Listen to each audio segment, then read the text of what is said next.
السلام عليكم متابعينا الكرام، مشاهدي قناة فوت بلي سبور في كل مكان.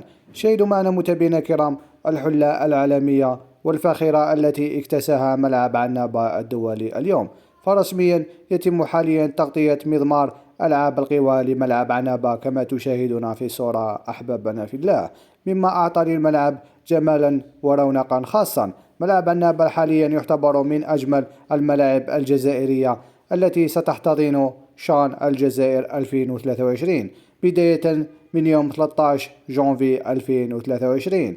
الشركة التي قامت بتغطية مضمار ألعاب القوى هي شركة تابيدور الجزائرية. فكما تشاهدون متابعينا الكرام، ملعب عنابة حاليا اكتسى حلته العالمية الأخيرة، والملعب مستعد لاحتضان أكبر المباريات الدولية. في الأخير متابعينا الكرام، إن أردتم مشاهدة المزيد من الفيديوهات على قناتنا فما عليكم سوى الاشتراك في القناة ودعمنا بلايك على الفيديو حتى يصلكم كل جديد أولا بأول ومن دون عناء البحث عليه. قناة فوت بلي سبور، موطن الأخبار الحصرية. سلام.